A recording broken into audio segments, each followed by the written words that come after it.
All right, I think I am live. Hello and welcome everyone to this bright and early edition, though ended up being a little later than expected, of Market Pulse, where we take a look at all the markets before the trading day opens.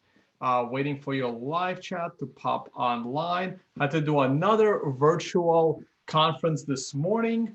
Hopefully that video will be out. I don't have time to keep up with them all. But hopefully that video will be out. I did my presentation, which many of you have seen. It was the same one that I did in South Africa. And yeah, so it was a very early morning. Okay, let me pull out your live chat and we're going to go straight to the charts. Bitcoin is doing crazy stuff. All right, come on, pull out the chat. Pop out chat. Close this.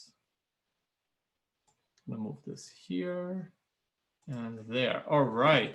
Forgot to warn everyone that I'm going live, but that's okay. I think you know the routine by now. It's been very consistent. This is what happens when Tone's under lockdown. You get consistency. Okay. Maybe not in my ability to call the market, but you certainly get consistency in when the videos come out. All right, speaking of market, all right, here we go. Bitcoin, this chart updates on a major delay, but it doesn't matter because this is the long-term view of Bitcoin.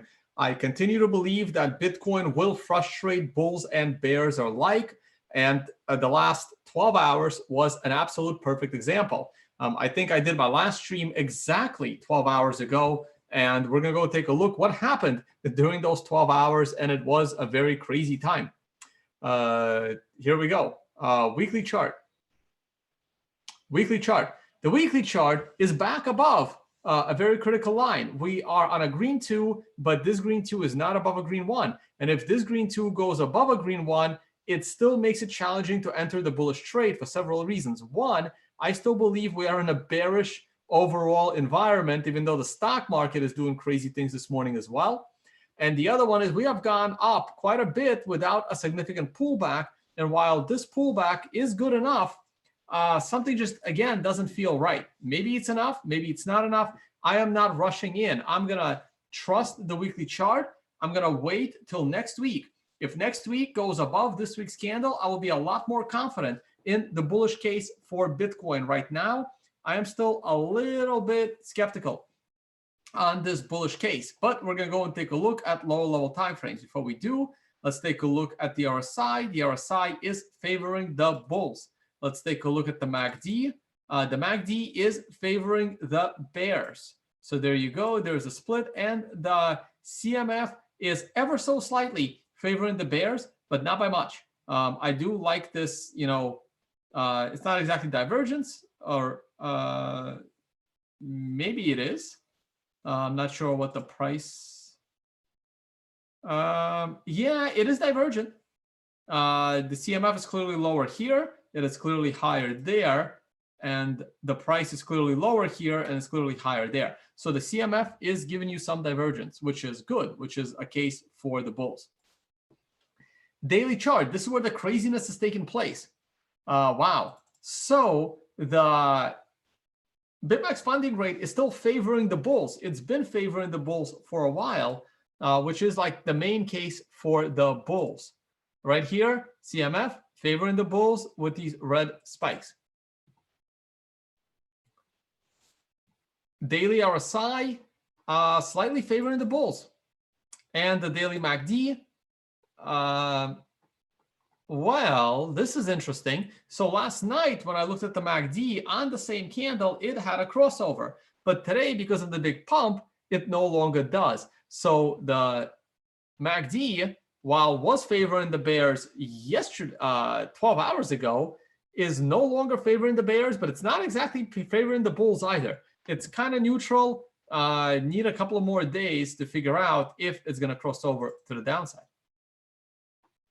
Now, we just missed the Lucid SAR. Now, if this happens again tomorrow, we will absolutely hit the Lucid SAR because it's going to go up by approximately the same percentage. So the Lucid SAR is going to be right there.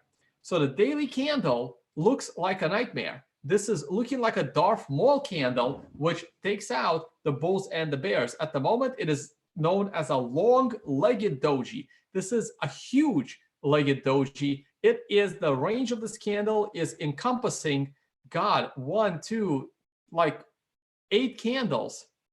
I'm sorry. This is the Heikinashi version. So Heikinashi version, that's why we have a red 7. That's maybe why this candle is so huge. Let's look at the regular candle. The regular candle is, whoa. The regular candle is straight up. We are sitting at the top of that candle for a green price flip. This is a very strange candle. Now, a couple of things that I said yesterday. So one of the things that I said yesterday, last night, and I'm going to go to the 4-hour chart, is when we were forming, I think we were forming this 3 candle or this 5 candle. I think we were on this 5 candle when I did my video yesterday. And I think we were just getting into this 6 candle.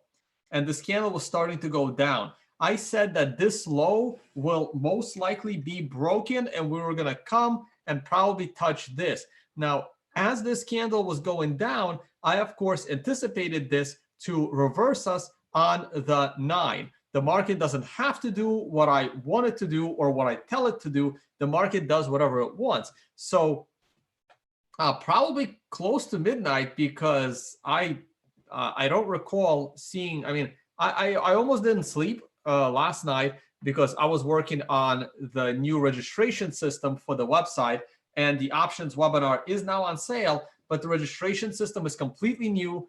Going on a tangent here, we are now using our own full node. We are using our own instance of BTC Pay server. We have automated everything, but clearly there may be some bugs. So bear with us here. So I was doing a lot of work last night, so I wasn't really paying attention to the markets.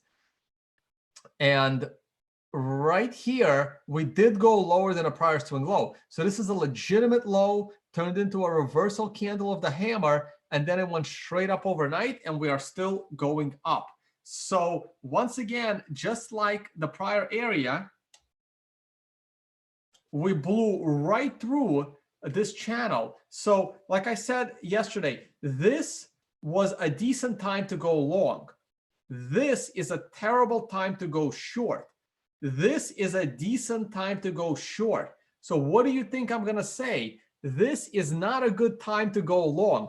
I would not have gone long on this trade. I probably would have gotten short here if I was actively trading whatever asset and I saw these patterns. This is a short trade to me. This right here is not a long trade to me. Yes, it's a green 2 above a green 1, but look where it had to come from. And the way I trade, I do not chase. You don't have to trade like I trade. You can do whatever you like, but I do not chase. I do not enter assets that have just gone up $500 in 3 hours, right? 8%. I do not jump into assets. I don't. Some people do, and they make very good money. I don't, because in my history of trading, anytime I FOMO'd into an asset, it only led to one conclusion: me losing money on that trade. And therefore, I don't do it anymore. So when an asset is not capable of leaving the no trade zone in an orderly fashion, I do not chase. Now, the good news is I am already invested in Bitcoin because I have been bullish on Bitcoin ever since March 14th. Ever since March 14th, right after the big capitulation, all I've been saying is this is the time to accumulate Bitcoin. So I had exposure to Bitcoin. I did not need to chase. But if you have no exposure to Bitcoin, I can't really help you, unfortunately, because I do not chase assets right here. This could go to $1 million and I would not add positions here. That's not how I trade. But Bitcoin goes to $1 million, I would be very, very happy because I already have the exposure. Now, we made a lower low. We have not yet made a higher high, and we have a higher high here. I'm going to stay patient. I am not sure what this means. Now, from the daily perspective, it's price flipping back and forth, right? So on a daily chart, I love the fact that we are closing above this moving average. I honestly thought we would consolidate for a few more days and then break out over the weekend. We are breaking out now. I have absolutely no clue if this is going to go back down by end of day. A lot may depend on what the stock market does. Now, my perfect trade would be this pulls back to approximately back to my 68.50 area, then has a very low volatility candle tomorrow on a green 2, and then a green 3 is breaking us out above a green 2 and above this moving average. All a while not breaking the lucid SAR. That is what would potentially give me a bullish trade on Bitcoin. I do not plan to enter into Bitcoin today, no matter how high it goes. If anything, I would consider getting out of my Bitcoin trade on GBTC if, say, the price of Bitcoin goes to $8,000 and hits resistance at the next level set of Fibonacci's. Sorry, moving averages. And the Fibonacci line that you see right there at 61%, 61.8, which is 62%. Okay. I'm going to skip pretty much everything and go straight to gold. Gold is still on a 9. Now, this is a bullish candle in pre-market. I have to let the market trade. Of all the times to avoid trading the first 10 minutes, this is the perfect day to avoid trading the first 10 minutes, 30 minutes. So we did break the high of the 9. We did not break the high of the top candle, and silver displays this in a much cleaner way than gold. Here is silver. Silver actually topped on a 9. We had a bearish candle yesterday, and right now this candle is not inspiring of future tops. So therefore, I remain a little bit on the sidelines of gold and silver. I would love to get back into the bullish exposure of gold and silver, but right now this is not enough for me to do it. Silver is telling me we are still on a 1 to 4 candle pullback. Gold is a little more neutral, suggesting that the 1 to 4 candle pullback might have already ended. I am gonna not guess, and I'm gonna give it more time, and we will see what happens. Oil on the weekly. Oil on the weekly has just made a slightly new low. This candle, I would love for this candle to close as a red 6. Oil just has to hold this area or drop a little tiny bit. I would love to see a red 6 on the weekly. But potentially, from a daily perspective, I believe we are on a 7. No, we're on a 6 on a daily as well. We are 6 on a daily as well. Now, the RSI is bullish on a daily, and the MACD is bullish on the daily. And so that's daily. What do they look like on the weekly? RSI is bearish on the weekly, and the MACD is bearish on the weekly. You've got to go with the weekly trend.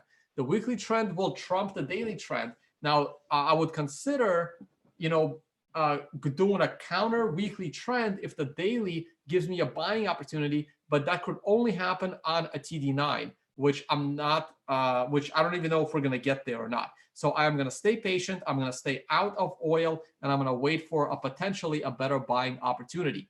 Before we get to the S&P 500, Thursday is the day they announce initial claims.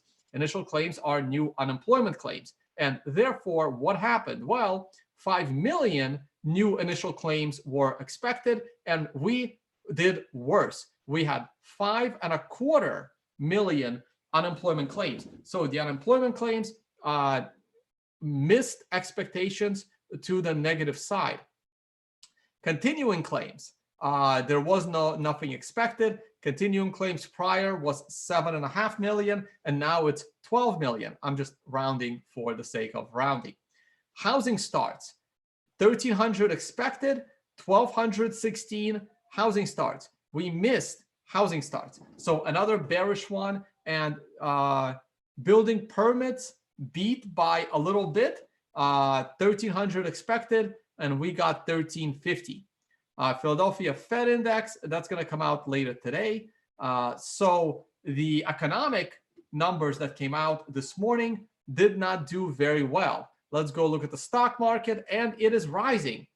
I cannot explain this. I don't know what happened. So yesterday, last night, this candle occurred right as I was streaming, and this candle puzzled me a lot. Then we went straight down, and what I said was, I remember what I said, based on TA, the break of this line is very, very bearish. Now, I also said that because it happened overnight, it probably doesn't mean anything. But if this had happened during the day, during actual live trading hours, I would be very, very bearish because of it. I also explained how I was biased, in my opinion, because I am pretty short the S&P market at the moment. Now, overnight, we went straight up, challenging yesterday's highs. In fact, we broke yesterday's highs in pre-market, which is kind of insane.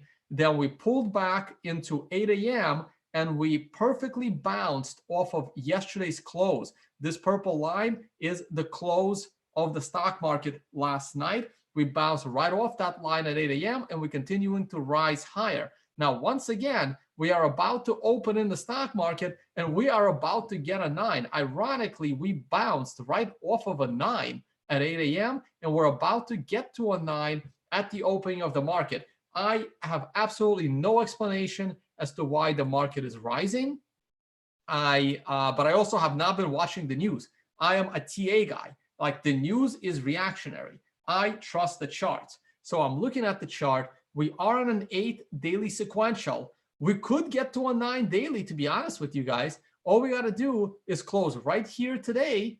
And it's not going to take much, because tomorrow, all we have to do is close above the low of April 13th, and we got our 9.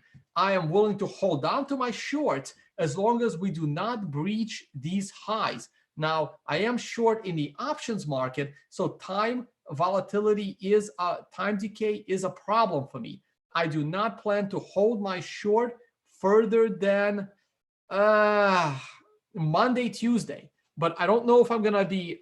I don't know if I'm gonna have the stones to hold my shorts through the weekend. So my plan was for the market to top Tuesday or Wednesday and be out of this market by Friday night with a good profit. But if I don't have a good profit, but the market has not gotten me out at new swing high, I am willing to hold my short position through the weekend. But by Tuesday, Wednesday of this next week, I have to get out because time decay. I did not buy a lot of time because of the high implied volatility. I'm talking about options pretty deeply right now because the options webinar is for sale. If you go to options, mastering options trading, right there, people are already registering. Yes, it is $3,000.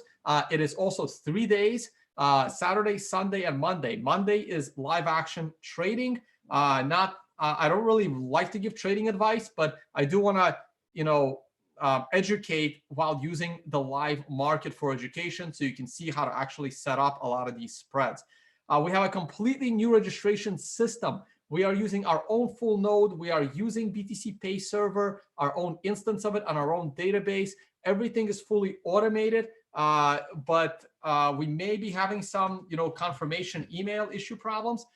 Please be patient. If your registration does not work the way intended, please use the contact form, use the link, email me directly. We do provide emails on the website. So please go ahead, and those that are interested in options trading, 3-day course, no discounts. If you can't afford it, you should not be options trading. It is really that simple. I'm hoping I get maybe 2 or 3 people in this course, and that's enough. If I get less than 3, it's gonna kind of suck for me to spend 3 days teaching it. But please go ahead and sign up.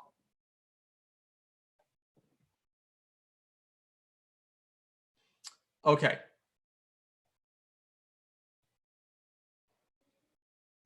Next. Hey, if you just want to support this channel, please use the affiliate links. Love using my Embly card. I use TradingView every day. I use TorGuard as well. So I use a lot of these products. Also have exchanges and other stuff. Conferences, Understanding Bitcoin in Malta, the Financial Summit in Bali. All right, looking at your live chat. Okay, let me look at a question or two. Can you talk about today's gorgeous looking doji candle on the daily Bitcoin chart and what it could potentially mean? Well, potentially it means nothing, because the gorgeous daily candle is no longer a gorgeous doji candle on something. Where was it? Oh, it was on the Heikanashki version, which is a gorgeous doji candle. I have no idea what it means. with the doji candle in Heikin-Ashi version. We have to see how this candle ends. I am not making any judgments right now. Look, if you're a short-term trader, use the short-term charts. Honestly, the 4-hour chart would not get me into the trade. I can look at the 1-hour chart. Maybe that did a better job. Maybe that hammers a 9. Who knows? It was not. This green 2 going above that green 1, is that enough to get me into a trade? Probably not. So if I was trading, the only reason I would enter this trade is if I'm basically gambling. I have absolute. Maybe I should have Joe Saz on the show to tell us what the order book looked like. This is Trader. This is a platform that basically focuses on order book. Actually, maybe I'll see if Joe's available later tonight for the evening show to go through. Did the order book get him into a trade or not? And what the I'm actually curious what the order book looked like. So I'll see. I'll ask Joe if he wants to come on the show later tonight to talk about the order book of what happened in the last 24 hours, basically because I'm curious myself. Please support the Unconfiscatable YouTube channel. We released a poker video. Please subscribe to the Unconfiscatable YouTube channel and my channel as well if you have not yet subscribed. And the poker video was the last video released. It'll probably be the last video released for Unconfiscatable until next conference. So right there, there's the Unconfiscatable poker video. Check that out. Really cool. All right. Also last night, talked about these charts. This took forever to load. It was funny. People were naming names of what it reminded maybe them of the 90s. I didn't check all the names, but yeah, that was pretty funny. I don't want to check individual stocks today, guys. Maybe tonight after market, we can take a look. And these were so this is the breakdown of the S&P 500. Very useful. This is done in Excel. Very, very easy. You can go ahead and try it yourself. Yeah, this is the indicator. I don't want to look at any markets this morning. I want to go and get ready for my trading day. It's going to be very important for me. I don't understand why the market is rising. I can't explain it. I still think it's going to be a red candle today. I am still biased towards my bearish positions. I am staying with my bearish positions, and we will see what happens. Thank you guys so much for watching. Once again, the options workshop is available for registration. Everything is now using the new registration system. Just email us if there are problems with registrations. All right. And I'll be manning that email all day. All right. That's it for me. Thank you all so much for watching, and I will see you all on the next one.